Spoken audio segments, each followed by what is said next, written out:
one or two people.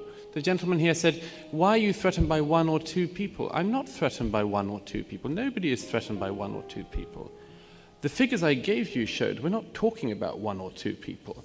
The figure I gave you at the very beginning was that people who identify as white British citizens are now a minority in their capital cities. So we're not talking about one or two people, and it is very disingenuous to pretend that I was. Thirdly, the lady at the back, you say colonialism. I'd like to return the question to you. I don't deny the crimes of colonialism, not for a moment. I'd like to ask you a question. How long do former colonial countries have to be punished for then? How long do we have to have our identity erased for? Is there any end limit to it in your eyes, or is it only at the point of complete negation? And finally, why is it that it's only European former colonialist countries? One of the largest and most significant and longest colonial powers in history was the Turkish Empire. Do we do this to Turkey? Do we say to Turkey, you must have your identity erased as well as punishment for the past? Almost every single people in the world at some point has done something historically they could be punished for. But why, I wonder, is it that it is Europeans that we are always being heard, being offered that choice? Douglas Murray, thank you. Before we go to Makis Phoridis, the notion of white privilege, which has become this buzzword that you hear all the time now. White privilege is responsible for everything up to and including the Kardashians. It's responsible for everything, white privilege.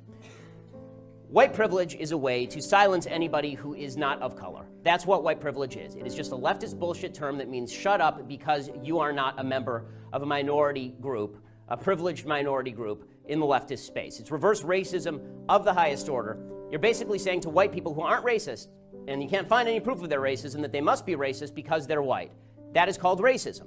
If you are accusing somebody of something simply because of the color of their skin without any evidence, that's called racism with white privilege. Because white privilege always assumes racism without evidence, always assumes racism without evidence, when there is no racism, they simply make up the evidence with regard to white privilege. So here at Mizzou, they just make up the evidence of white privilege. They can't find evidence of white privilege, so what they do is they just make it up. Right? They make up stories about how a poop swastika, which I'm Jewish, okay? Swastikas aren't aimed at black people. Okay, a poop swastika in a bathroom somewhere, this is somehow evidence of a grand racist conspiracy led by Tim Wolf. Right? Okay. I wasn't aware that Tim Wolf scrawls poop swastikas in his spare time. Right? When it comes to stories like Jonathan Butler's story about how he was hit by the president's car, he was hit by Tim Wolf's car. If you watch the tape, he was not hit by Tim Wolf's car. There's a thing called video, gang. You should use it. Okay, he jumps in front of the car and steps into the car. Okay, he acts like your kid acts, or you used to act when you were a kid and you didn't want to get in trouble for hitting your sibling, so you took your sibling's hand and hit them in the face and said, stop hitting yourself. Okay, that's what Jonathan Butler did, and then he claimed that he was a victim of systemic racism thanks to this, and then went on a hunger strike, the answer to which should have been, okay, so starve. Let's speak about feminism here, because surely your success, your triumph, is a product of the feminist struggle. You're a free, independent woman, you can write what you want, but you seem quite hard on shall we say, hardline feminism.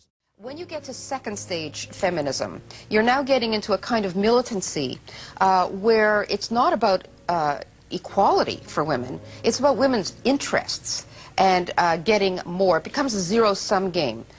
If men have any advantages, then they're taking it away from women. Now, this is just the wrong way to look at society. So it sets up an adversarial system where any rights men have, if women do not have at least equal rights, then they're being shafted.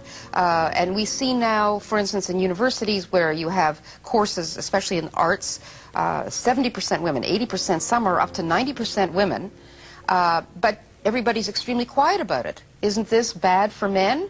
Well, they don't care. They really don't. So, on the way over here, we got in a discussion about the wage gap between men and women. Yes. And she was saying that in a corporate setting even, that a woman entering the same time as a man is getting paid less for the exact same job. Mm-hmm. And since I was driving, I couldn't just stop and scream at her, but this is wrong. But what was your opinion on this? I mean, it's not my opinion, it's statistical fact. This is bullshit. Okay,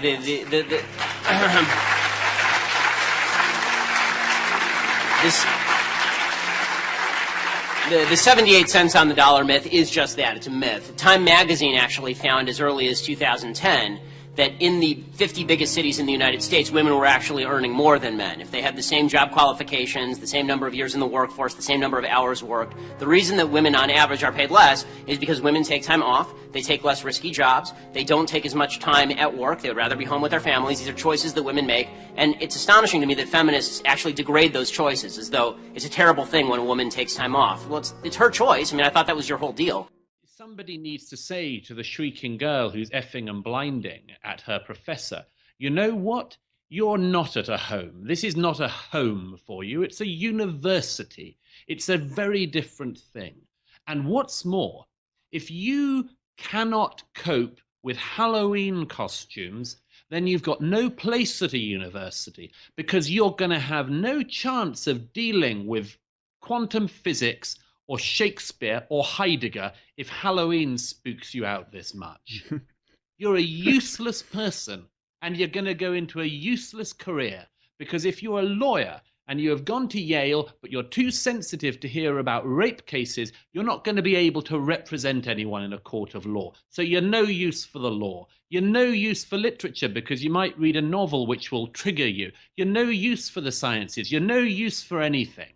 And that's what the adults should be saying. They should be telling the kids to grow up. I think that it's just it's like a taboo subject, and things that men's pain is just not noticed, and it's not cared about, and that's one of those things that we've just sort of accepted. It's part of the air we breathe. It's what I call misandry. There is a kind of dislike of men. I shouldn't say hatred, but a sort of feeling men don't matter. Men can be laughed at, men can be ridiculed, men can be spoken of as a group, as being violent, or look, the Montreal Massacre, perfect example. The White Ribbon Campaign, and the whole educational system is full of the idea that men are inherently violent, that Marc Lépine is kind of somehow representative of a strain in men that is almost universal. That's a terrible thing to say about any visible group. Ladies and gentlemen, the West may have made and has made grotesque errors in propping up dictators in the Middle East.